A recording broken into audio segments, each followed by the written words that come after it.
No Saber Direito desta semana, a gente fala sobre direito penal, crimes contra a vida, peculiaridades no crime de homicídio, infanticídio, aborto e muito mais. As aulas são com o professor Anderson Costa.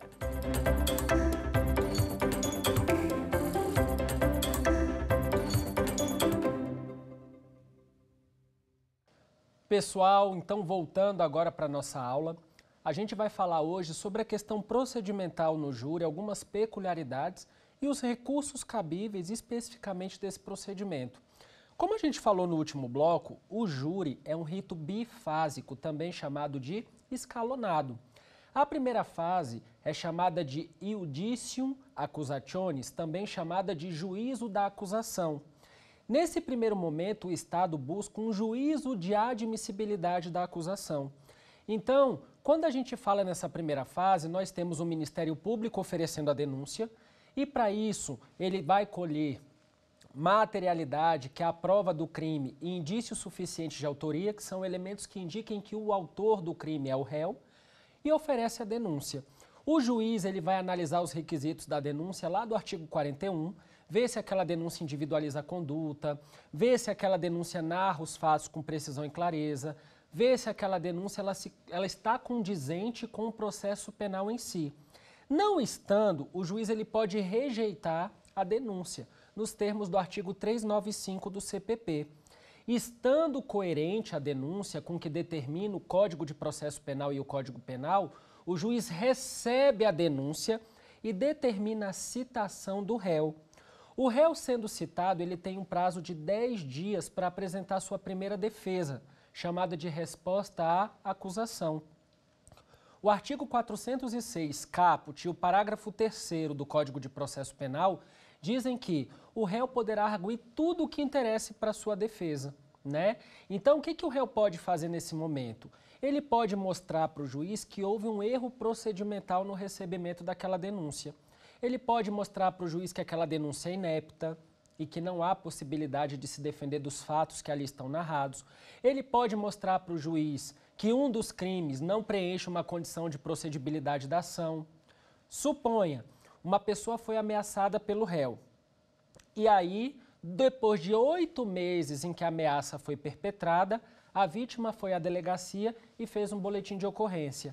Em decorrência desse boletim de ocorrência, o autor foi lá e matou a vítima. E aí o Ministério Público denuncia o autor por homicídio em concurso com o crime de ameaça. Contudo, o artigo 103 do Código Penal e o artigo 38 do Código de Processo Penal, eles dizem que o prazo para representação neste caso é de 6 meses contados do conhecimento da autoria.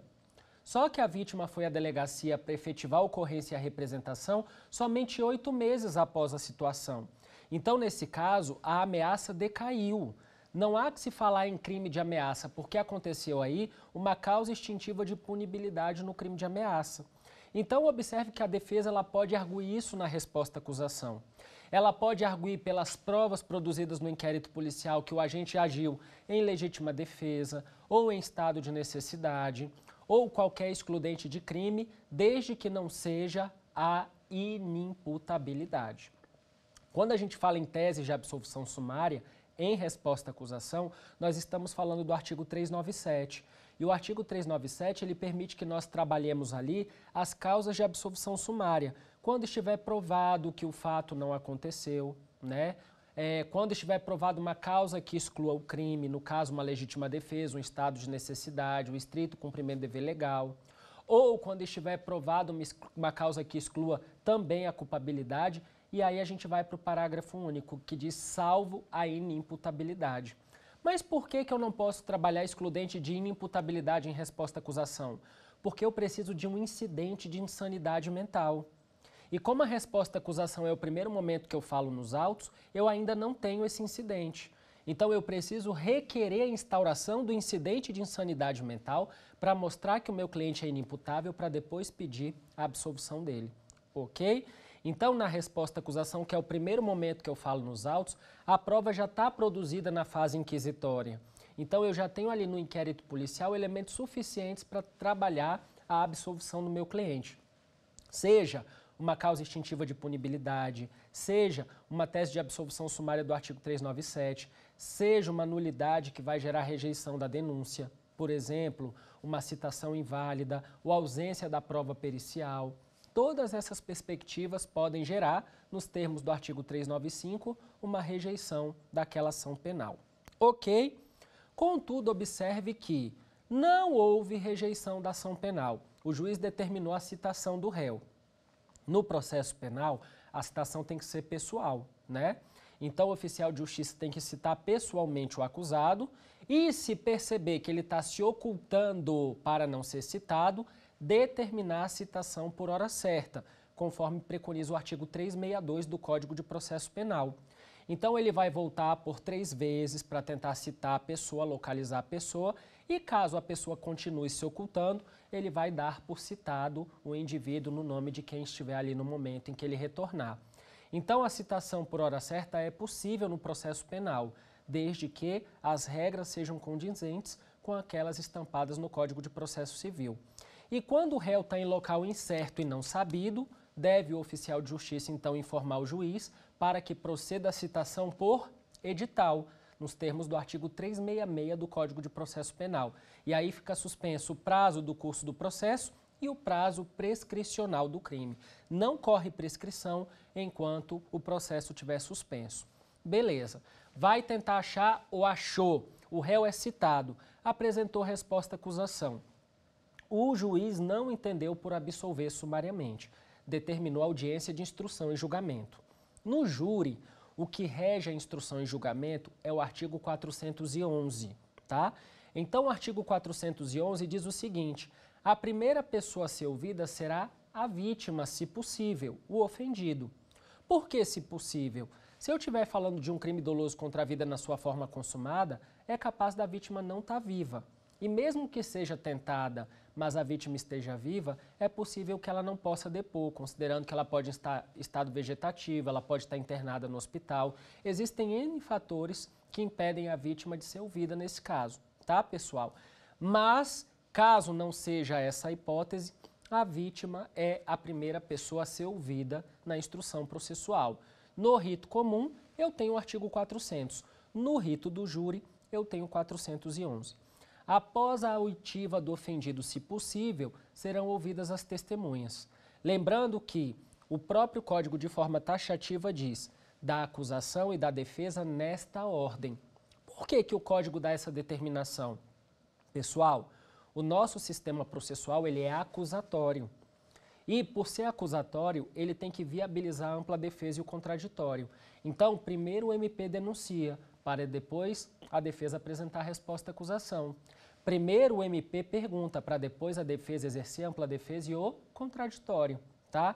Então, nesse sentido, primeiro o MP vai formular suas perguntas para a vítima e para as testemunhas e depois a defesa, nesta ordem. O que é importante lembrar? O artigo 212 do Código de Processo Penal, ele diz: as perguntas serão formuladas diretamente pelas partes. Então, quem pergunta direto para a testemunha? O MP, depois a defesa. E o juiz? O juiz é o último se tiver perguntas. O juiz pode indeferir as perguntas das partes? Pode. Se essa pergunta for impertinente, se ela induzir a resposta, se ela importar numa pergunta que já foi respondida antes, o juiz pode indeferir.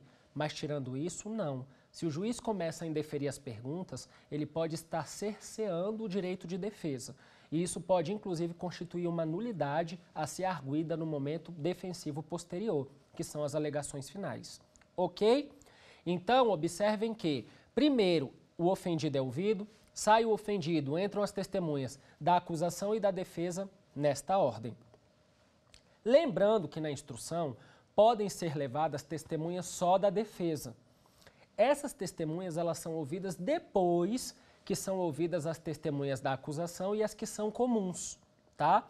Se as testemunhas são só da acusação ou elas são comuns, nesse caso, primeiro pergunta a acusação, depois defesa nesta ordem. Em sequência, vem a defesa com as suas testemunhas. E nesse caso, a testemunha da defesa vai ser inquirida primeiro pela defesa e não pela acusação. Por quê? Paridade de armas. Nesse caso, quem está trazendo a prova é a defesa. Então, o Ministério Público tem que ter o direito de contraditar. Mas ele só vai contraditar depois dele saber o que a testemunha está dizendo. Então, observe que, nesse sentido, a testemunha da defesa vem e é perguntada primeiramente pela defesa e depois pelo Ministério Público e, por fim, o juiz pergunta caso tenha alguma coisa a dizer. Joia? Lembrando que não pode haver audiência sem a presença de um advogado. A falta da defesa técnica é nulidade absoluta, súmula 523 do STF. Além disso, o artigo 564, inciso 3, a linha C, ele diz claramente que é nulidade a falta do advogado na audiência. Não pode, ok? Após a oitiva, então, das testemunhas, nós temos os esclarecimentos dos peritos. Só que para haver esclarecimento dos peritos tem que ter pedido, tem que ter requerimento da parte, seja da defesa, seja da acusação. Então, o esclarecimento dos peritos também é um procedimento lá do artigo 411, mas não havendo requerimentos, não vai gerar qualquer nulidade à falta desses esclarecimentos. Em sequência ao esclarecimento dos peritos, nós temos possíveis acariações. O que são acariações? São as contradições entre as testemunhas, as contradições entre os próprios réus em concurso de agentes, tá? Em que as partes podem solicitar que uma seja colocada frente a frente à outra para poder esclarecer algum ponto divergente, para saber se alguém está mentindo. Lembrando que a testemunha, gente, ela faz o compromisso legal de dizer a verdade. E se ela mente ou omite informação em juízo, ela pode responder pelo crime de falso testemunho. Após a oitiva das testemunhas, esclarecimento dos peritos, acariações, nós temos reconhecimento de pessoas e coisas, que também deve haver o requerimento para que ocorra. Ou o juiz pode determinar também que haja essa produção probatória na instrução. Então, o reconhecimento de pessoas, por exemplo, e de coisas, segue em partes o que está lá no artigo 226. A pessoa será colocada ao lado de pelo menos 3 pessoas muito parecidas e a vítima deverá apontar, né, com segurança e presteza, quem foi aquele que praticou o fato.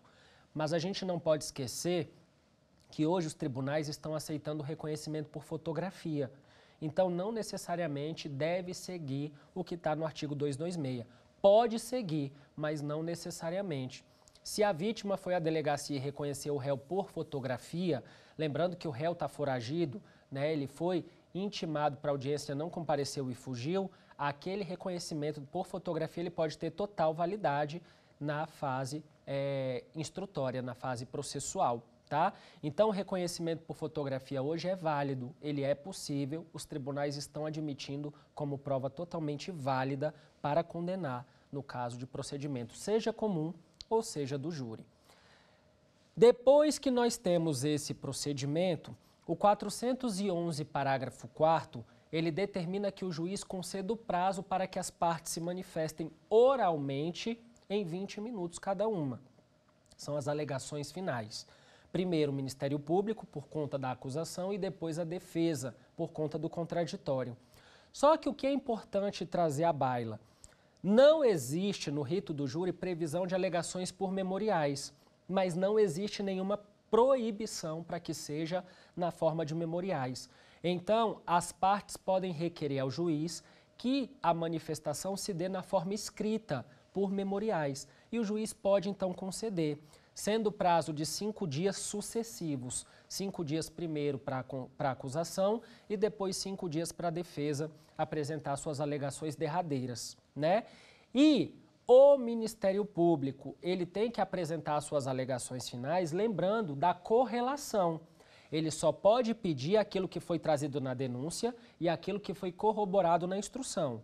Se teve alguma mudança de fato durante o curso da ação, tem que ter a mutatio libelli, para que no final ele peça a pronúncia. No rito do júri, o Ministério Público jamais pode pedir a condenação na primeira fase. O juiz de direito não pode condenar, ele não é o juiz da causa.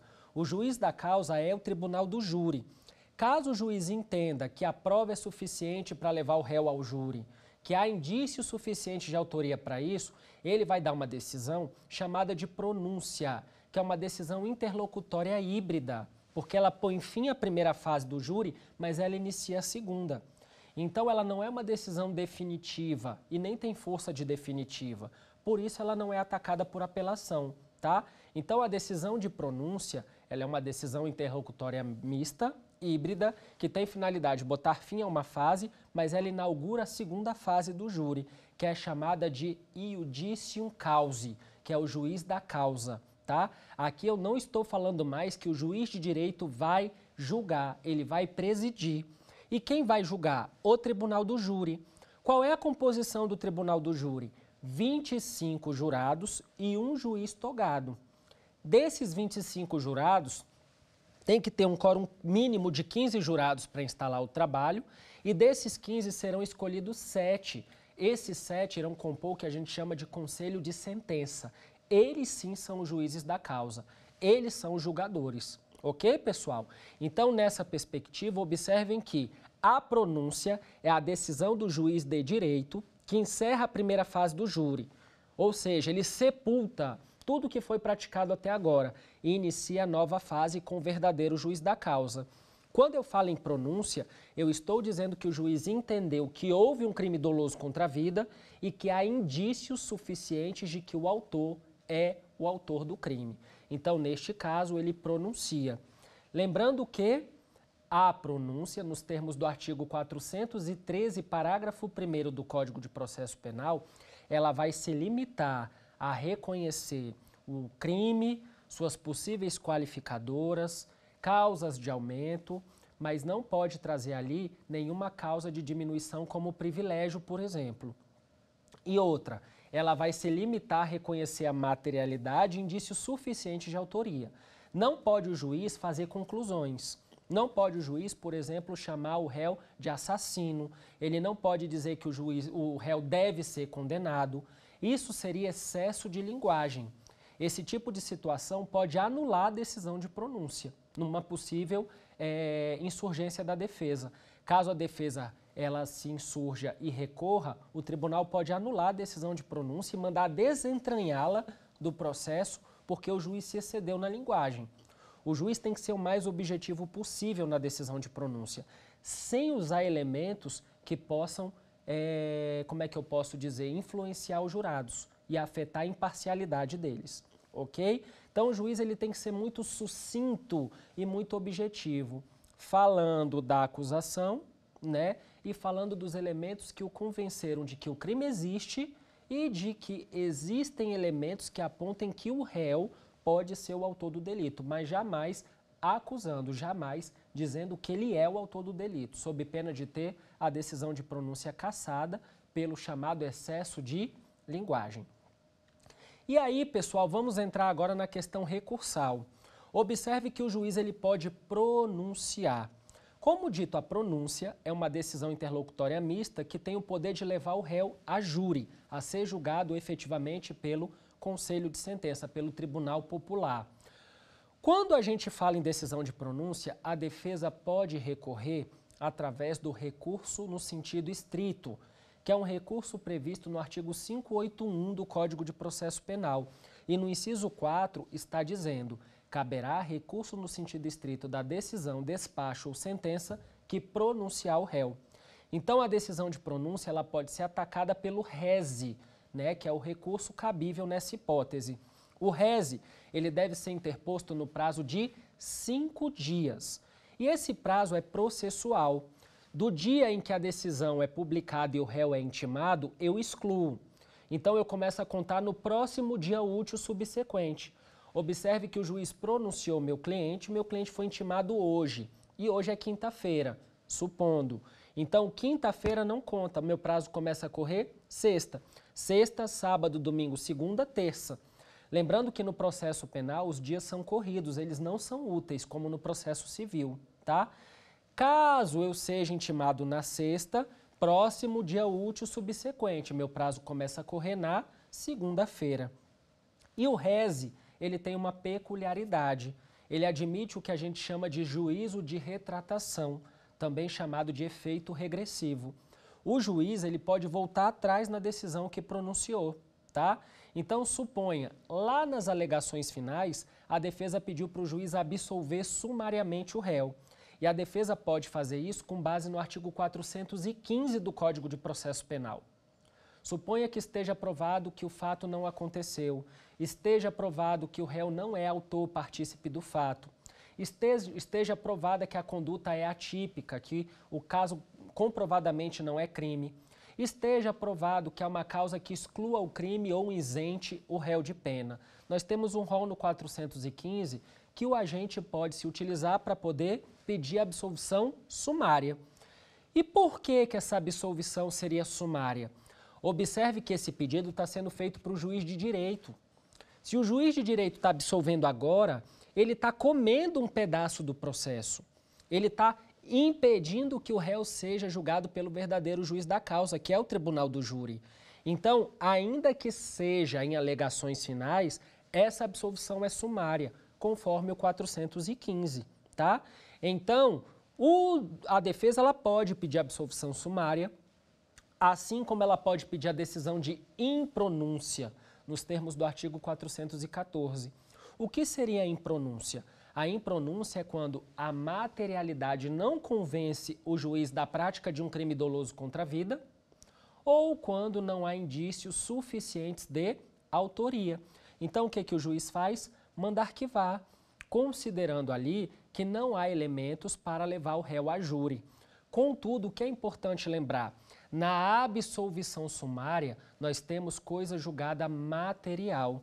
Uma vez transitada em julgado que absolveu sumariamente o réu, já era. Não pode haver novo julgamento, porque o réu já foi julgado e já foi absolvido. Nós temos aí o princípio do non ne bis in idem. Ninguém pode ser julgado e nem condenado duas vezes pelo mesmo fato. Então, se o juiz já julgou e absolveu sumariamente, transitou em julgado, acabou. Não há que se discutir de novo aquela situação. Agora, na impronúncia, eu tenho uma situação diferente. A impronúncia, ela faz coisa julgada formal. O que quer dizer? O juiz entende que a prova não convence da materialidade ou que não há elementos mínimos de autoria. Ele manda arquivar. Se o Ministério Público, enquanto o crime não prescrever, conseguir provas, evidências daquele crime, ele pode denunciar de novo. Porque na impronúncia o réu não chega a ser julgado, tá? Ele não é julgado e nem é condenado, então os autos são arquivados. Nesse caso, o Ministério Público pode denunciar de novo, visto que o efeito da impronúncia é fazer coisa julgada meramente formal, ok? Então a defesa ela pode sustentar a absolvição sumária pelo 415 ou ela pode sustentar impronúncia pelo 414. Para a absolvição sumária, ela precisa da prova conclusiva e contundente. Para a impronúncia, ela precisa da ausência da prova. Ou seja, a materialidade que existe não convence, é frágil e não há elementos mínimos que indiquem a autoria. Lembrem-se, pessoal, eu não posso trabalhar na primeira fase do júri in dubio pro réu, porque vigora o princípio do in dubio pro societate, ou seja, a dúvida vai para a sociedade julgar, vai para o tribunal do júri. Então, se a autoria gera dúvida, essa dúvida vai gerar a pronúncia. Para a impronúncia, eu preciso da ausência de elementos que indiquem a autoria. Exemplo, eu tenho 5 testemunhas e as 5 não conseguem dizer se é ou não o réu o autor do crime. Eu não tenho elementos mínimos para dizer que foi ele, então eu vou impronunciar. Agora, se eu tenho 5 testemunhas, 3 acreditam que é ele sim, e 2 acreditam que não conseguem informar se é ele, por mais que eu tenha uma certa dúvida, essa dúvida ela vai gerar a pronúncia. O juiz vai mandar o réu para o tribunal do júri. Ele vai ser julgado e aí o júri vai decidir sobre a dúvida, tá? Então, na primeira fase do júri, não há que se falar em dúbio pro réu.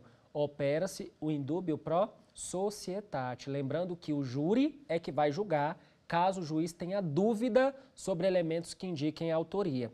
Agora, se ele não está convencido da materialidade, ele vai impronunciar. Além da absolvição sumária e da impronúncia, o juiz ele pode entender que ali não há existência de crime doloso contra a vida. Ah, o cara deu um soco no rosto do outro, o outro perdeu o equilíbrio, caiu, bateu a cabeça no meio-fio e morreu. Neste caso, o que o juiz pode entender? Que há a existência de um crime, mas esse crime não é homicídio, e sim uma lesão corporal seguida de morte. Pode acontecer que o juiz entenda não existir uma tentativa de homicídio. Um caso, uma vez que eu acompanhei, o que aconteceu? O meu cliente, apaixonado por uma moça, sempre dava em cima dela e ela sempre negava as investidas dele.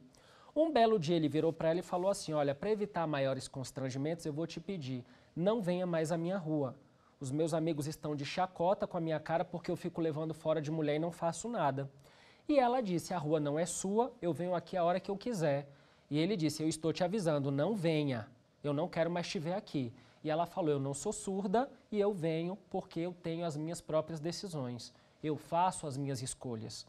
Dias depois, ele passando de moto perto da sua rua, viu a menina sentada num banco esperando a amiga sair do banho porque elas iam para uma festa.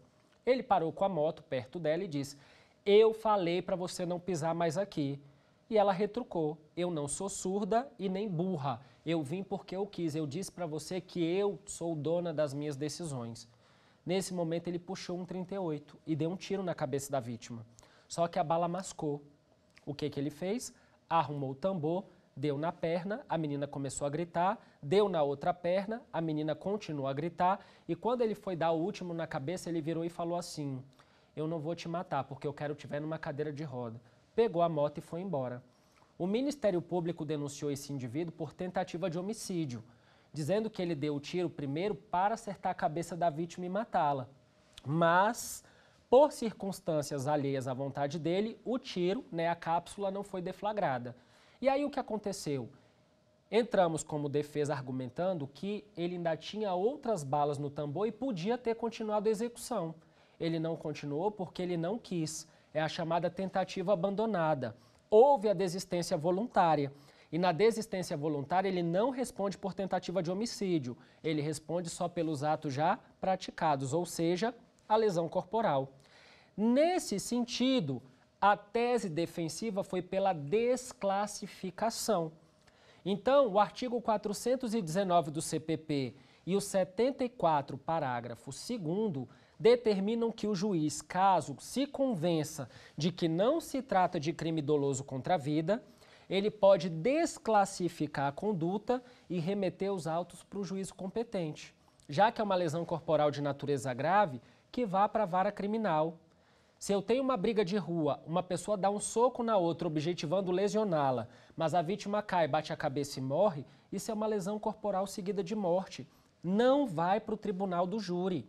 Não são crimes dolosos contra a vida. Então, se a prova na instrução deixar claro para o juiz que não se trata de crime doloso contra a vida, ele pode desclassificar o crime e remeter os autos para o juízo competente. Ele pode tirar de uma tentativa de homicídio para uma lesão corporal de natureza leve, manda para o juizado especial. Ele pode tirar de uma tentativa de homicídio para uma lesão grave ou gravíssima, ou até mesmo seguida de morte, manda para a vara criminal. Ele pode entender que aquele homicídio não foi doloso, mas sim culposo. Não houve dolo eventual, e sim imprudência. Ele pode desclassificar e mandar para a vara criminal. Sempre que ele desclassificar, observe que ele não vai se manifestar sobre o novo crime. Por quê? Porque ele é o juiz do júri, gente. Ele só fala sobre crimes dolosos contra a vida. A decisão dele ali cinge-se à pronúncia. Então, se ele não pode pronunciar, não pode absolver sumariamente nem pronunciar, ele vai mandar para o juiz competente fazê-lo, tá? Então, o juiz do júri não pode conceder perdão judicial no homicídio culposo. O juiz do júri não pode dar suspensão condicional do processo no homicídio culposo. Ele tem que remeter os autos para a vara criminal. E aí a defesa lá vai se manifestar sobre esse referido benefício. Beleza? Então, nesse sentido, a desclassificação também é uma decisão que o juiz do júri pode dar. Além dessa desclassificação, ele também pode desclassificar de um crime doloso contra a vida para outro. Observe que a mãe matou um filho de um terceiro por engano, tendo certeza que era o dela, agindo influenciada pelo estado puerperal logo após o parto. E aí o Ministério Público denuncia por homicídio, por entender que a mãe matou filho alheio e que aquilo ali é homicídio. Nessa perspectiva, o que pode a defesa argumentar? Que houve aberratio ictus, erro na execução, e por esse erro ser contra a pessoa, ela responder por infanticídio, conforme manda o artigo 20, parágrafo 3º do Código Penal. Então, o Ministério Público, apesar de estar dizendo que é um homicídio, não é, é um infanticídio. E nos termos do artigo 418, o juiz ele pode mudar a capitulação legal de um homicídio para um infanticídio e pronunciar ré pelo infanticídio, tá? O juiz, da mesma forma, ele pode derrubar qualificadoras que o Ministério Público está trazendo na denúncia e ele não concorda. Pode ser, por exemplo, que o rapaz casou com uma moça acreditando que ela era uma moça. Que quando eles se conheceram, ela fez diversas promessas de que ficaria grávida dele, de que teria muitos filhos com ele, de que o sonho dela era ter o barrigão e ter uma gestação. Depois que eles casaram, ele descobriu que aquela moça é um transexual, que ela fez uma cirurgia de mudança de sexo e nunca contou para ele. E ele mata aquela moça em virtude disso. E aí o Ministério Público denuncia esse rapaz por feminicídio. Só que ele não matou por circunstâncias do sexo feminino. Ele matou porque a moça era uma transexual e escondeu isso dele. Então, observe que essa qualificadora ela é manifestamente improcedente. Eu vou cobrar uma dívida de R$10 de uma pessoa, a pessoa se nega a pagar, eu começo uma discussão, a pessoa cospe no meu rosto, dá um tapa na minha cara e me joga no chão. Eu fico doido, virado no demônio, levanto e mato essa pessoa. Pergunto, eu matei essa pessoa por conta dos R$20? Por conta dos R$5? Não. Eu matei a pessoa porque ela me agrediu injustamente e eu fiquei dominado por violenta emoção. Então aqui eu tenho inclusive uma privilegiadora que pode afastar a qualificadora. Então o juiz ele pode fazer essas análises e pronunciar por um crime doloso contra a vida afastando uma possível qualificadora. Ele pode tirar de um homicídio para um infanticídio. Isso é possível sob a ótica do artigo 418. Quando a gente fala da decisão de pronúncia, então, nós temos o rese, recurso no sentido estrito, para atacar essa decisão. A interposição do rese 5 dias é o prazo legal. Além disso, há a possibilidade de efeito regressivo. O juiz ele pode voltar atrás e mudar a sua decisão que pronunciou o réu. Essa possibilidade ela consta do artigo 589 caput do Código de Processo Penal. É importante lembrar que eu posso interpor o recurso no prazo de 5 dias. O juiz, depois de receber a interposição, ele intima a parte para apresentar as razões do recurso no prazo de 2 dias, conforme determina o artigo 588 do Código de Processo Penal, tá? Então, o rese ele pode ser utilizado para atacar tanto a decisão que pronunciar o réu, como para atacar a decisão que desclassifica a conduta. Então, observe que eu, em alegações finais, pedi para o juiz absolver sumariamente. Só que na decisão, ele desclassificou para lesão corporal seguida de morte e mandou os autos para a vara criminal. Lá, nas minhas alegações, eu bati na tecla da legítima defesa. Eu disse a todo tempo que meu cliente agiu, abrangido pela legítima defesa e pedi a absolvição sumária dele, nos termos do 415, inciso 4 do CPP. O juiz não absolveu e mandou meu cliente para a vara criminal por lesão corporal seguida de morte. Ou seja, o juiz deu uma decisão declarando que não é competente para dar andamento àquele processo, porque a competência não é do júri para julgar aquele crime. 581, inciso 2 do Código de Processo Penal. Também caberá a interposição do rese, recurso no sentido estrito. Ok? Então vamos lá. Da decisão do juiz que desclassifica o crime para outro que não é doloso contra a vida, cabe recurso em sentido estrito. Interposição, 5 dias. As razões devem ser apresentadas no prazo de 2 dias, 588. E o rese, em ambos os casos, comporta o juízo de retratação, que é o efeito regressivo do artigo 589 caput do CPP. Beleza? Ok. E se o juiz absolve sumariamente ou impronuncia o réu? Suponha que eu esteja naquele processo como assistente da acusação e o juiz absolveu sumariamente o réu e a família da vítima está revoltada e quer recorrer. Neste caso, cabe a mim, enquanto assistente da acusação, interpor qual recurso? Gente, da decisão que absolve sumariamente o réu e daquela que impronuncia o réu, caberá a apelação no prazo de 5 dias, nos termos do artigo 416, tá? Se o Ministério Público não interpuser aquele recurso, eu, enquanto assistente da acusação, poderei fazê-lo no prazo de 15 dias, conforme preconiza o artigo 598 do Código de Processo Penal. Beleza? Então, absolveu sumariamente ou impronunciou, o Ministério Público pode interpor aí o recurso de apelação, conforme 416 do Código de Processo Penal. Eu, enquanto assistente da acusação, caso o MP não recorra, posso interpor o recurso no prazo de 15 dias, ainda que eu não tenha me habilitado como assistente, conforme preconiza o 598 do CPP. Na apelação não existe efeito regressivo. Na apelação, o juiz decidiu de forma a encerrar os autos, tá? Então, observe que se ele absolveu sumariamente, ele absolveu, encerra. Se ele impronunciou, ele entendeu que não tem prova, arquiva. Então, uma tem força definitiva, porque ela faz coisa julgada material. A outra tem força de definitiva, porque ela faz coisa julgada formal. Mas ambas são atacadas pelo recurso de apelação, nos termos do artigo 416 do Código de Processo Penal. Ok? Beleza. Então, a gente falou aqui dos recursos atinentes à primeira fase do tribunal do júri. O réu foi julgado e ele foi condenado pelo júri, ou absolvido. Qual o recurso cabível para atacar a decisão que absolve ou condena o réu no tribunal do júri? Apelação, nos termos do artigo 593, inciso 3, alíneas A, B, C e D do Código de Processo Penal. A linha A diz que poderá ser interposta apelação quando houver nulidade posterior à pronúncia. Então, não pode ter marido e mulher no mesmo conselho de sentença. O artigo 448, inciso 1 do CPP não deixa. O jurado que atuou num júri que foi anulado e agora está no mesmo júri não pode atuar de novo. O 449 não deixa, isso é nulidade.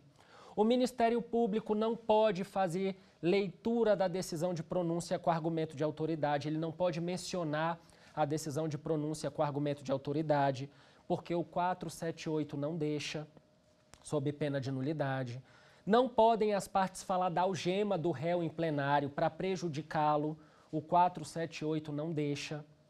O 478 também não deixa falar sobre o silêncio do acusado com argumento para prejudicá-lo. Suponha, o Ministério Público fez perguntas e o réu disse: eu não quero responder suas perguntas, eu vou exercer meu direito de ficar calado. E o promotor começa a rir, debochar e fala: quem cala consente. E quem deve, teme. Se você não temesse, você falava. E aí o júri vai ver isso com maus olhos e acaba o quê? Condenando o réu. Isso é uma nulidade posterior à pronúncia. Então, esse é argumento de apelação lá no júri. Além disso, se o juiz presidente decidir de uma forma contrária à que foi decidida pelos jurados, a letra B permite que haja apelação. Os jurados reconheceram que aquela qualificadora não devia estar na decisão. O juiz coloca a qualificadora na condenação. Eu posso recorrer com base na linha B. Quem decide é o júri, não é o juiz. O juiz só faz a dosimetria, tá? Então, se os jurados entenderam que não pode ter aquela qualificadora, o juiz não pode incluir a qualificadora, senão isso é motivo de apelação lá no júri. Além disso, o juiz cometeu um monte de erro na dosimetria de pena. Ele colocou a pena acima do mínimo legal, considerando uma circunstância que ele não poderia fazer. Exemplo, a mãe matou o filho influenciada pelo estado puerperal. Além da mãe ser condenada pelo infanticídio, ele usou o fato dela ser mãe para poder aplicar agravante. Não pode.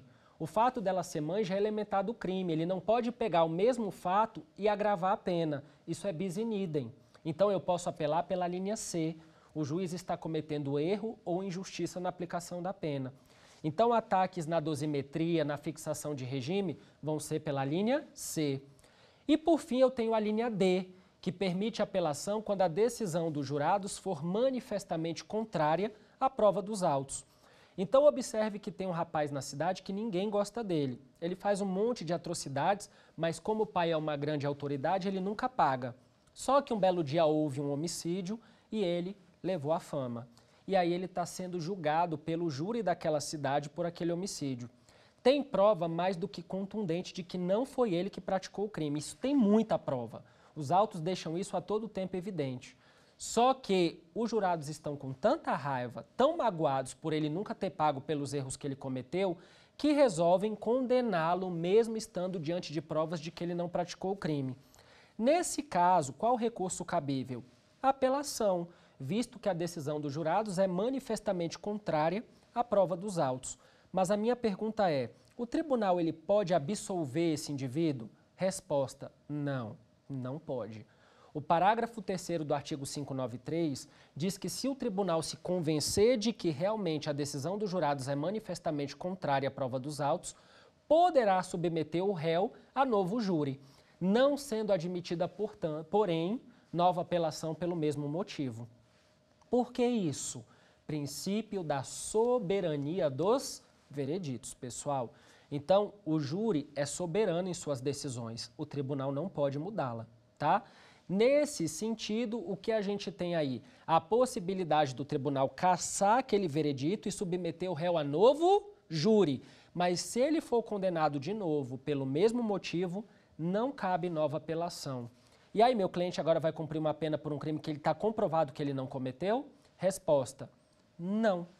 Eu tenho como tentar desconstituir aquele julgado através de uma ação autônoma de impugnação, chamada de revisão criminal, prevista lá no artigo 621 do Código de Processo Penal.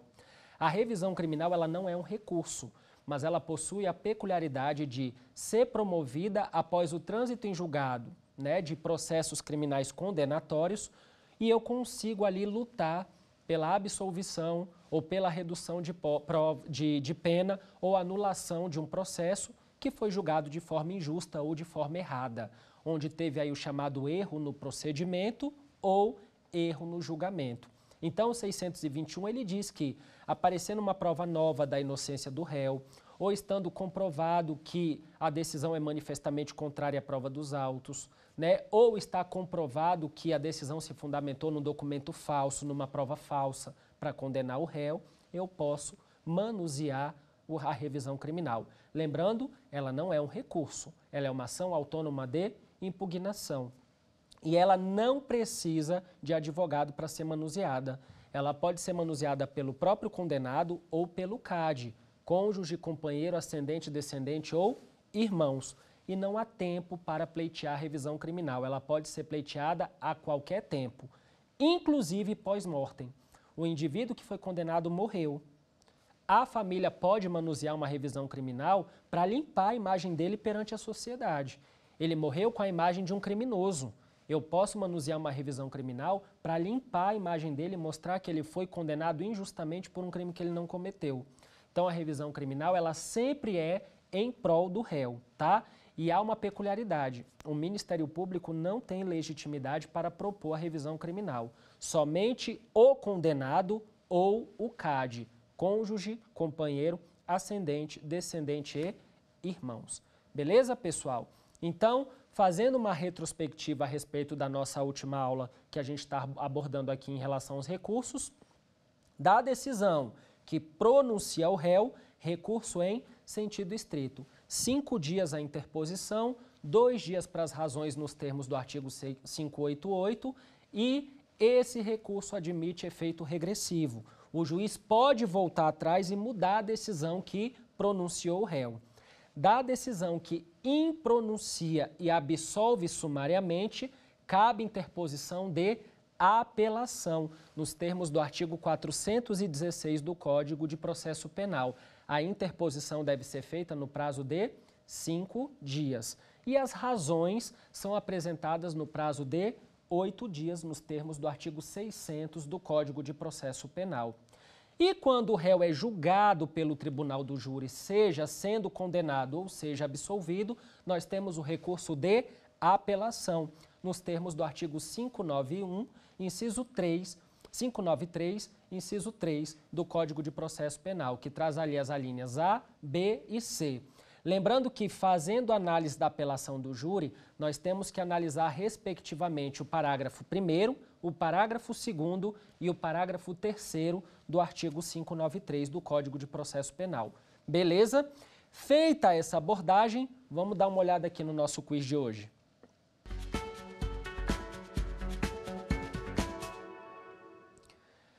Da decisão do magistrado que absolve sumariamente o acusado na primeira fase do júri, caberá recurso em sentido estrito a ser interposto no prazo de 5 dias.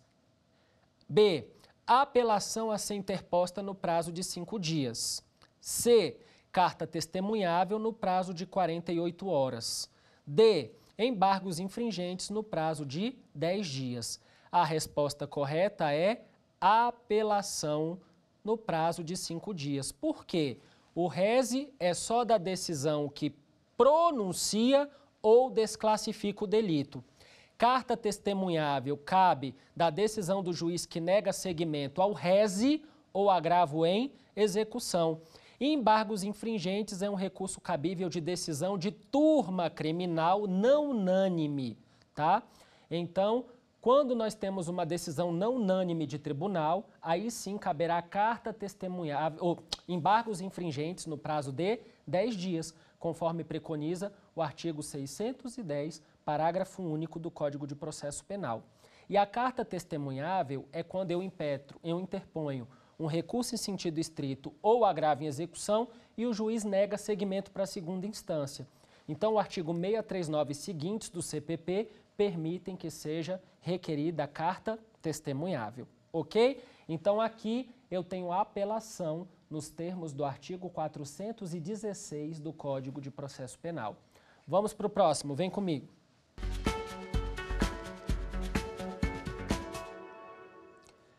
Havendo desclassificação por parte do juiz de direito na primeira fase do júri de homicídio doloso para homicídio culposo, caberá a ele conceder o perdão judicial caso seja possível, remeter os autos ao Ministério Público para oferecer a suspensão condicional do processo caso o agente preencha os requisitos, remeter os autos para a vara criminal e não ofertar qualquer benefício cabível ao crime, pronunciar o réu por homicídio culposo, a fim de que seja julgado pelo tribunal do júri.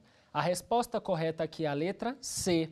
Remeter os autos para a vara criminal e não ofertar qualquer benefício ao crime. Por quê? Porque o perdão judicial não pode ser ofertado pelo juiz do júri, gente. O juiz tem que mandar os autos para a vara criminal e lá ser ofertado o perdão judicial pelo juízo competente. Remeter os autos ao MP para oferecer suspensão condicional do processo. A gente falou na nossa aula, desclassificando de um crime para o outro, o juiz não pode conceder nenhum benefício, porque ele não é o juiz da causa.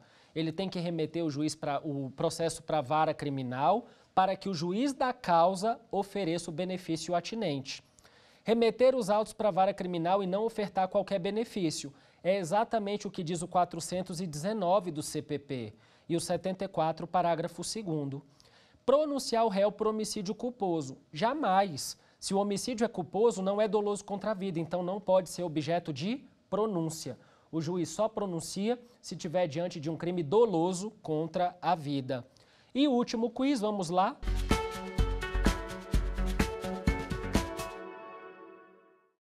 Ficou provado perante o júri que o acusado agiu em legítima defesa, mas mesmo assim o mesmo foi condenado pelo conselho de sentença. Nesse sentido, a defesa deverá interpor apelação e o tribunal poderá reformar a sentença e absolver o réu. B. A defesa deverá interpor apelação e o tribunal não poderá reformar a sentença, mas poderá submeter o réu a novo júri, mesmo já tendo feito isso quando da interposição de recurso pelo mesmo motivo em júri anterior. C. A defesa deverá interpor apelação e o tribunal poderá submeter o réu a novo júri, não sendo admitivo novo apelo pelo mesmo motivo. E D. Não caberá recurso, por se tratar do princípio da soberania dos vereditos. A resposta correta aqui é a letra C. A defesa deverá interpor apelação e o tribunal poderá submeter o réu a novo júri, não sendo admitido novo apelo pelo mesmo motivo. É exatamente a dicção do 593, parágrafo 3º, que diz que Caso o tribunal se convença que a decisão dos jurados é manifestamente contrária à prova dos autos, deverá submeter o réu a novo julgamento, não sendo admitido, portanto, novo apelo pelo mesmo motivo. Então, aqui eu tenho a literalidade da lei. Não pode o tribunal ficar submetendo o réu ad eterno a novo julgamento. Há um impedimento legal na própria norma. Além disso, não pode o tribunal reformar a decisão do júri, porque a decisão do júri é baseada no princípio da soberania dos vereditos. E não pode também haver cerceamento do direito da defesa de recorrer, porque isso seria ferir o princípio constitucional do acesso ao duplo grau de jurisdição. Eu não sou obrigado a me contentar com a decisão de primeira instância. Então, a própria Constituição permite que eu acesse o judiciário para levar a decisão para a segunda instância e, nesse caso, o tribunal julgá-la. Ok, meu povo? Então, essa é a nossa aula sobre a questão dos recursos atinentes a esse procedimento do júri.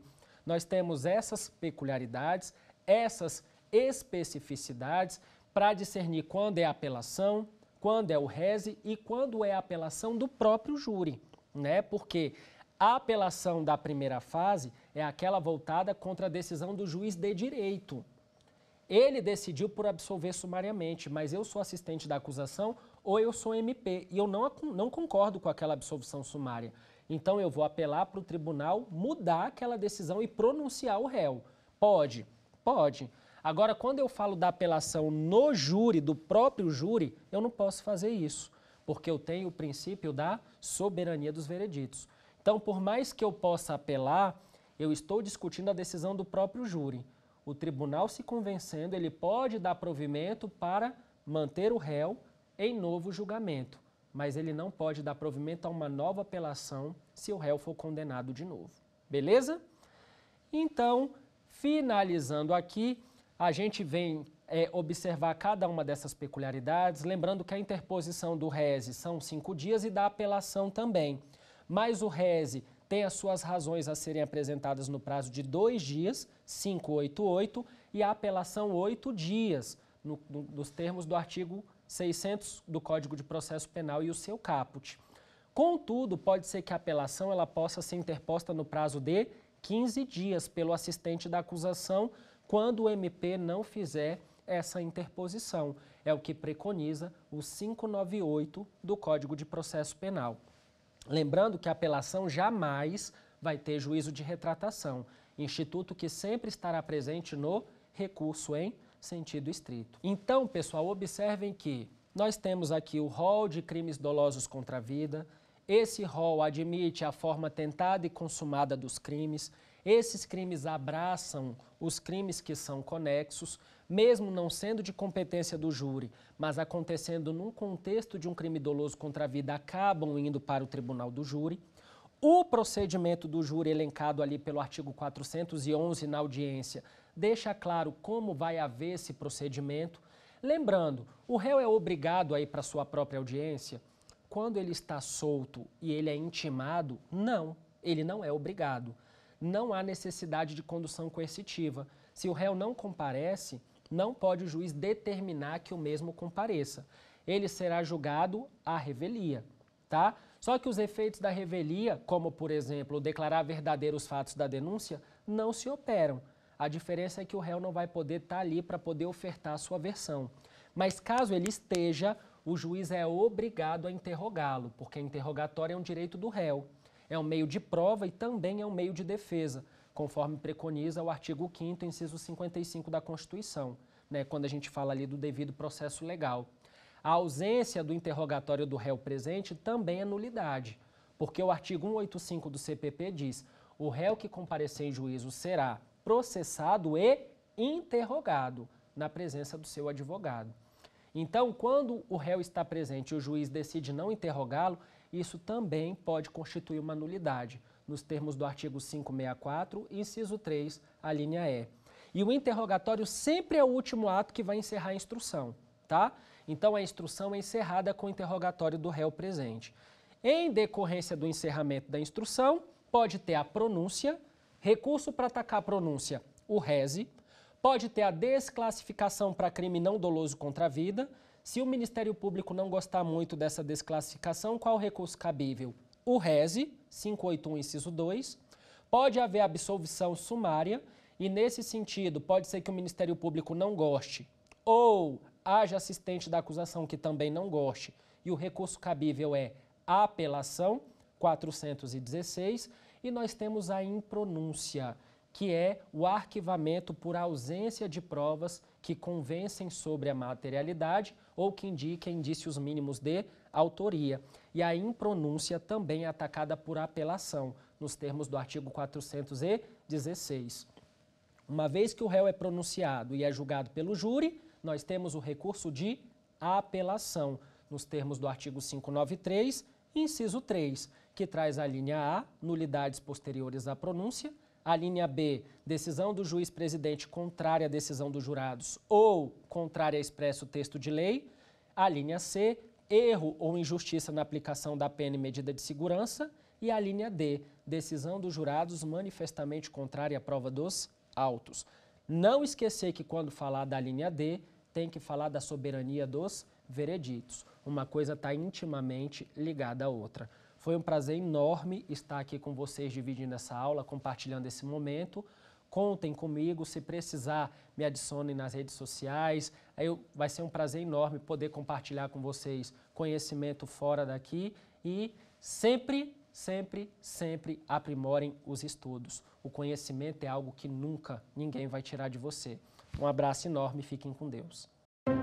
Quer dar alguma sugestão de tema para os cursos do Saber Direito? Então mande um e-mail para a gente, saberdireito@stf.jus.br, ou entre em contato pelo WhatsApp. O número é esse que aparece na sua tela. Você também pode estudar pela internet. Acesse nosso site tvjustiça.jus.br ou pode rever as aulas no canal do YouTube TV Justiça Oficial.